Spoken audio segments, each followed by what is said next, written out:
ভারত বাংলাদেশ 1947 সালে ভারত যখন প্রথম দেশ ভাগ হয়, স্বাধীনতা অর্জন করে, এরপর 1971 সাল বাংলাদেশ স্বাধীনতা অর্জন করে। দুই দেশেই প্রতিবেশী দেশ এবং একই সুতায় গাঁথা ছিলেন। তবে সম্প্রতি সময়ে 4 আগস্ট হাসিনার যে আন্দোলন, 5 আগস্ট সরকার পতন, এরপর থেকে ভারত বাংলাদেশের জন্য একটা টানাপড়ন লেগে গেছে। এই চলতি বছরে যে আইপিএল অনুষ্ঠিত হয়েছে, সেই আইপিএলে হঠাৎ করে মোস্তাফিজকে বাদ দেওয়াকে কেন্দ্র করে ভারত বাংলাদেশের মধ্যে যে একটি উত্তেজনা বাড়ছে, সেটা যেন আইসিসি পর্যন্ত গড়িয়ে গেছে। তো আজকে আমরা ভারত আর বাংলাদেশ এবং আইসিসি সব মিলিয়ে কোন ধরনের পরিস্থিতিতে এগিয়ে যাচ্ছে বাংলাদেশ, পাশাপাশি বাংলাদেশ কি আদৌ বিশ্বকাপ খেলতে পারবে কিনা সে বিষয়ে জানবো। আমার সাথে যুক্ত আছে আমার সহকর্মী আমিনুল ইসলাম। ভাই, আপনাকে অনেক অনেক ধন্যবাদ এবং আপনাকে স্বাগতম। কেমন আছেন আপনি? আমি আলহামদুলিল্লাহ ভালো আছি, আশা করি আপনিও ভালো আছেন, যারা দর্শক রয়েছে তারাও সকলে ভালো রয়েছে। জি, আমরা সকলেই ভালো আছি। দেখলাম যে আপনি গতকালও একটি খেলা কাভার করেছেন এবং বিপিএল খেলার ফাইনাল খেলাটি ছিল, সেটাও আপনি কাভার করেছেন। তো বিপিএলটা যাওয়ার আগে আমরা যেতে চাচ্ছি যে এই যে আইসিসি এবং ভারত বাংলাদেশ এই যে খেলার মধ্যকার একটা পরিস্থিতি, বাংলাদেশ ভারতে খেলতে যাইতে আর কি নারাজ, এবং সাধারণ দর্শক যারা রয়েছে তারা বলছে এবং আমিনুল হকও কিন্তু বলতেছে, যে বিসিবি যে সভাপতি রয়েছে তিনিও কিন্তু বলতেছে যে ভারতে আমাদের কোনো ধরনের নিরাপত্তা নেই। তো এই বিষয়টাকে আপনি কিভাবে দেখছেন বা কিভাবে বিশ্লেষণ করবেন? এটা যদি প্রথমে বলি, খেলাধুলার বিষয়টার সাথে রাজনীতির যে জড়িয়ে রাখার যে একটা বিষয়, এটা কিন্তু আমরা লক্ষ্য করেছি।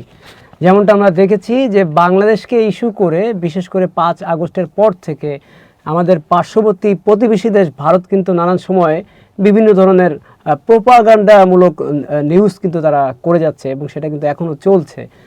তো কিছুদিন আগে যে ঘটনা ঘটেছে, কলকাতা নাইট রাইডার্স থেকে মোস্তাফিজুর রহমানকে বাদ দেওয়া হয়েছে, অথচ তাকে কিন্তু প্রায় 9 কোটি টাকা মূল্যে তাকে কিন্তু তারা কিনেছিল, কিন্তু অজানা কারণে তাকে বাদ দেওয়া হয়েছে। তবে কারণ হিসাবে যেটা জানানো হয়েছে যে মুস্তাফিজের নিরাপত্তাজনিত একটা সমস্যা তারা অনুভব করছে, এই জন্য তারা তাকে আইপিএল থেকে বাদ দিয়েছে, এবং এইটাকে ইস্যু ধরেই কিন্তু বিসিবি আইসিসির কাছে নালিশ দিয়েছে যে যেহেতু মুস্তাফিজকে নিরাপত্তা দিতে পারবে না, সেখানে আমাদের খেলোয়াড়, সাংবাদিক, দর্শক এদের নিরাপত্তা ভারত কীভাবে দিবে। এই কারণে কিন্তু ভারতে খেলতে যাওয়ার বিষয়ে কিন্তু আপত্তি করেছে, এবং ভারতও কিন্তু বারংবার চেষ্টা করেছে কনভিন্স করার যে আমরা আপনাদের প্রেসিডেন্সিয়াল নিরাপত্তা দিব, রাষ্ট্রপতির নিরাপত্তা দিব, তাহলে তো আপনারা আসতে পারবেন। এভাবে কিন্তু সমঝোতা করার কিন্তু একটা চেষ্টা করেছে, কিন্তু তারপরেও সর্ববৃহৎ যেই চিন্তাভাবনা যে নিরাপত্তার ইস্যু এবং দেশীয় সম্মান, দুইটা মিলে যখন একসাথে এসে দাঁড়ায়, তখন কিন্তু বিসিবি কিন্তু চূড়ান্ত সিদ্ধান্ত নেয় যে আমরা ভারতে খেলতে যাব না, আমরা বিকল্প হিসাবে শ্রীলঙ্কায় খেলতে যাব।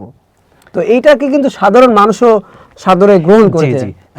আপনি বলছিলেন যে নিরাপত্তা অনিশ্চয়তার কারণে বাংলাদেশ ভারতে খেলতে যাবে না।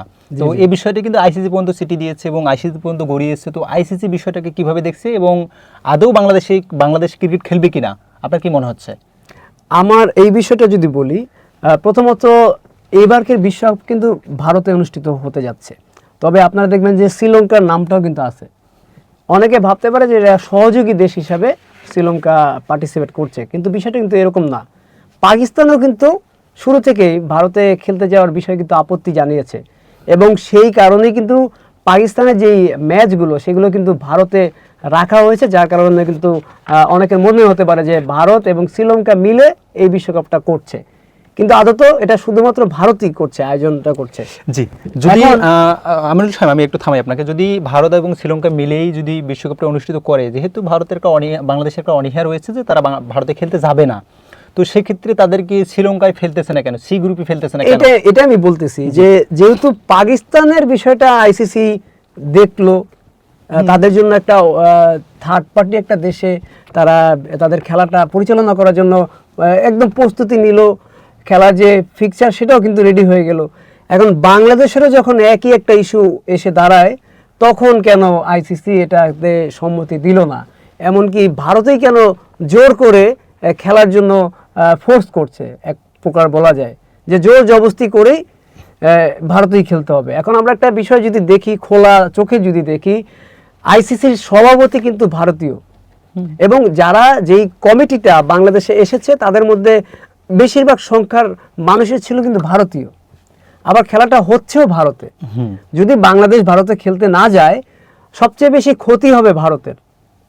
দেখা যাচ্ছে স্টেডিয়ামের টিকিট বিক্রি, রাইট, সম্প্রচারের একটা বিষয়, তো ওভারঅল অনেক বিষয় কিন্তু এসে দাঁড়ায় যেগুলোতে ভারতের অনেক পরিমাণের টাকার ক্ষতির সম্মুখীন হয়ে দাঁড়াবে যদি বাংলাদেশ না খেলে, অথবা যদি বাংলাদেশের এই খেলাগুলো ওই স্টেডিয়ামে না হয়। এই জন্য কিন্তু তারা যাচ্ছে যে বাংলাদেশের বিকল্প কাউকে আনা যায় কিনা, নাম উঠতেছে যে স্কটল্যান্ডকে আনা হতে পারে।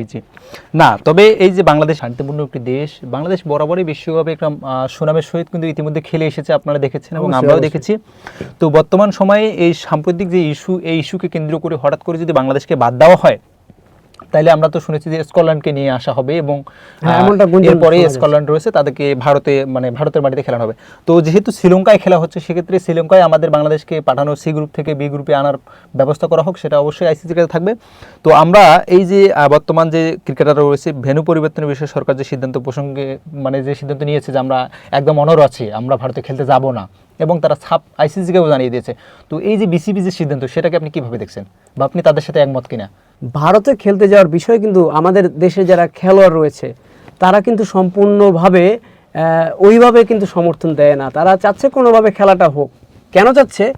যদি ভারতে বাংলাদেশ খেলতে না যায় এবং বিশ্বকাপকে শেষমেশে বয়কট করতে হয়, তাহলে তো খেলাটাই হচ্ছে না। খেলোয়াড়রা সেইটা কিন্তু চাচ্ছে না, খেলোয়াড়রা চাচ্ছে খেলাটা যেন হোক। এটা খেলোয়াড়দের বিষয়। জি। আর জনসাধারণ এবং দেশের স্বার্থে, এখানে দেশের একটা সম্মানের বিষয় কিন্তু জড়িয়ে আছে, দেশের একটা আত্মসম্মানের বিষয় জড়িয়ে আছে। তো সেই দৃষ্টিকোণ থেকে কিন্তু বিসিবিকে আমি পার্সোনালি সমর্থন জানাই। জি জি। যেহেতু দেশীয় স্বার্থ, দেশের সম্মান, সবার উপরে দেশের সম্মান, তারপরে খেলাধুলা এবং রাজনীতি দুইটা আলাদা রাখা উচিত, সেটা ঠিক আছে। কিন্তু প্রশ্নটা যখন দেশের সম্মানে এসে দাঁড়ায়, তখন কিন্তু আমাদের একজন দেশপ্রেমিক হিসাবে, দেশের নাগরিক হিসাবে দেশের সম্মানটাকে কিন্তু প্রাধান্য দেওয়া উচিত। এটাই হচ্ছে আমার মন্তব্য। দর্শক শুনছিলেন যে বাংলাদেশ, ভারত আর এবং আইসিসির যে মধ্যকার অবস্থা বর্তমানে একদম ভূমিধসের মতো চারিদিকে উত্তপ্ত হয়ে ছড়িয়ে পড়তেছে। আমরা ইতিমধ্যেই সব কিছু বিষয়গুলো অবজার্ভ করেছি, দেখেছি এবং জানছি। এবং বর্তমানে যদি আমরা একটা বিষয় আপনাদের খোলাসা করি, আমরা আইসিসি আদৌ বাংলাদেশকে শ্রীলঙ্কায় নিয়ে যাবে কিনা এবং ভারত বাংলাদেশে খেলতে যাবে কিনা, সে বিষয়টা অবশ্যই জানবো। এবং তার আগে একটা বিষয় আমি স্পষ্ট করে ক্লিয়ার করে দিতে চাই, যেখানে রাজনীতির সাথে বাংলাদেশ ক্রিকেটকে টানা হচ্ছে, টানে হেসড়ে প্রবেশ করানো হচ্ছে, এই রাজনীতি, এই কুচরিত্র রাজনীতি থেকে অবশ্যই ভারতকে বেরিয়ে আসতে হবে। এবং পাশাপাশি বাংলাদেশ সবসময় খেলাধুলা এবং সব কিছুকেই প্রাধান্য দিয়ে আসে। বিসিবি বলেন, সরকার প্রধান বলেন, উপদেষ্টা বলেন, সবাই কিন্তু এর পক্ষে থাকার চেষ্টা করে। দর্শক শুনছিলেন ভারত বাংলাদেশ আর আইসিসির মধ্যকার অবস্থা। সাথে ছিলাম আমি মিঠু মুরাদ, আমার সাথে সহকর্মী ছিলেন আমিনুল ইসলাম। সকলেই ভালো থাকবেন। পরবর্তী সংবাদ দেখার আমন্ত্রণ রইল এবং আরও নতুন কোনো টপিকস নিয়ে আমরা উপস্থিত হব আপনাদের সামনে।